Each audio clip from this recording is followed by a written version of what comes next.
فرماتے ہیں کہ میں نا مزدور لینے گیا، بغداد کے چوک میں مزدور بیٹھے ہوتے تھے، میری ان مزدوروں میں سے ایک نوجوان بچے پہ نظر پڑی، بڑا کمزور سا وجود تھا لیکن چہرے پر عبادت کا نشان تھا، ماتھا بتاتا تھا کہ نماز کا بڑا خیال رکھتا ہے۔ میں اس کے قریب گیا، چہرے بھی بڑا کچھ بتاتے ہیں نا، چہروں میں بھی بڑی رانائی ہوتی ہے۔ فرماتے ہیں میں قریب گیا، میں نے اس کو کہا بیٹے مزدوری کرو گے؟ تو کہنے لگا مزدوروں میں بیٹھا ہوں تو ضرور مزدوری کے لیے تو بیٹھا ہوں۔ تو میں نے کہا کہ چلو پھر، کہنے لگا نہیں میری کچھ شرطیں۔ میں نے کہا بتاؤ؟ کہنے لگا پہلی شرط یہ ہے کہ لوگ 4 دینار دیہڑی لیتے ہیں، میں 3 دینار لوں۔ میں نے کہا یار میری تو بڑی بہترین ہے، باقی بھی اس طرح کی رکھ لیں۔ اس نے کہا حضور دوسری شرط یہ ہے کہ میں آپ کی مکمل بات مانوں گا لیکن جب اذان ہو جائے گی پھر آپ کی نہیں سنوں گا۔ تیسری بات اس نے یہ کی کہ حضور میں آپ کے گھر میں کام کروں گا پر آپ کے کسی سوال کا جواب نہیں دوں گا۔ جب میں نے کہا یار تو بڑا عجیب ہے، شرطیں تو مالکوں کی ہوتی ہیں۔ کہنے لگا جی بہرحال میں شرطیں لگا کے جاتا ہوں۔ فرماتے میں اسے گھر لیا، کام میں نے اس کو بتایا تو جو کام مزدور سارے دن میں کرتا ہے نا اس نے 2 گھنٹے میں کر دیا۔ ہمارے مزدور سگریٹ پینے میں بھی تو آدھا گھنٹہ لگاتے ہیں، وہ چائے پینے جائیں تو پونا گھنٹہ وہاں۔ ان کو بھی تو دیانتداری کرنی چاہیے کہ نہیں کرنی چاہیے؟ نے معاہدہ کیا ہے نا جی تو پورا اترنا چاہیے۔ کہتے 2 گھنٹے میں، اب کام جب اندر شروع کراتے ہیں تو کام اور نکل آتا ہے۔ کہتے کام میں نے اس کو اور بتا دیا، وہ کرنے لگا۔ اس نے مٹی نکال کے رکھی تھی باہر رستے میں، تو اذان ہو گئی زور کی، اس نے وہیں کدال چوڑی کری اور چلنے لگا۔ تو میرا بیٹا کہنے لگا اس کو ذرا برابر کر دو۔ کہنے لگا چپ کر جا، تیرے باپ سے بات ہوئی تھی، جب اذان ہوتی ہے تو میں کسی اور کی نہیں سنتا، صرف اللہ رسول کی سنتا ہوں۔ کہتے مسجد چلا گیا، نماز پڑھ کے آیا تو دوپہر کا وقت تھا۔ میری بیوی کہنے لگی اس کو کھانا کھا لے۔ کہتے ہم نے کہا کھانا کھا لو، تو کہنے لگا میں نے روزہ رکھا، رمضان بھی نہیں تھا، نفلی روزہ رکھا۔ فرماتے ہیں شام ہوئی، میں نے 3 دینار دیے تو میں نے کہا تیرا نام کیا ہے؟ کہنے لگا میں نے آپ سے کہا تھا میں کسی سوال کا جواب نہیں دوں گا۔ تو وہ چلا گیا۔ اگلے دن میں پھر لینے گیا اسے، کام کچھ اور نکل آئے تو لوگوں نے بتایا وہ صرف ہفتے والے دن آتے۔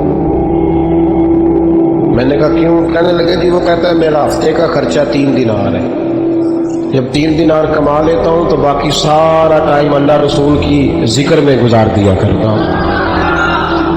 فرماتے ہیں جی اگلے ہفتے میں پھر لینے گیا، میں نے پورا ہفتہ انتظار کیا کہ کام اسی سے کرانا ہے۔ میں جب گیا تو میں نے کہا چلو، کہنے لگا میری شرطیں یاد ہیں؟ اور میں نے کہا یاد ہے بھائی، 7 سے آئے۔ فرماتے ہیں کام کرایا، 2-3 ہفتے وہ آتا رہا۔ 1 ہفتے میں گیا تو لوگوں نے کہا حضور آج نہیں آیا، کیوں؟ کہنے لگے بیمار ہو گئے۔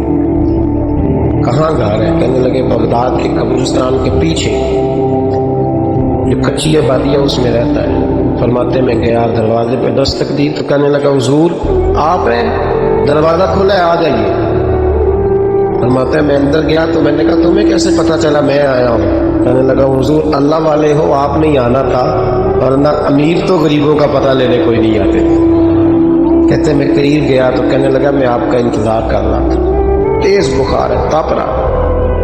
جیب سے کچھ پیسے نکالے، کہنے لگا یہ پیسے رات میں، ایک انگوٹھی نکالی۔ کہنے لگا حضور آج رات کو میرا انتقال ہو جائے، ان پیسوں کا کفن خرید کے صبح جنازہ پڑھ کے مجھے دفن کر دینا، اور جب دفن کرو تو یہ انگوٹھی لے کے عصر کے بعد ہارون رشید کے پاس جانا، آپ اسے کہنا میں نے ملنا ہے پر وہ آپ کو ٹائم نہیں دے گا، آپ اس کو آواز دیجیے گا کہ تیری ایک امانت ہے میرے پاس، پھر وہ آپ سے ملے گا تو انگوٹھی دے دیں، پھر آپ میری طرف سے فارغ ہیں۔ حضرت فرمانے لگے تیرا نام؟ اور کہنے لگا حضور وقت تھوڑا ہے، آج رات میں نے جانا ہے، بڑی لمبی معافی مانگنی ہے رب کریم سے، اگر مناسب سمجھے تو مجھے اپنے رب سے تنہائی کر دیں۔ فرماتے ہیں میں آ گیا اور اس کی باتوں نے مجھے ساری رات سونے نہیں دیا۔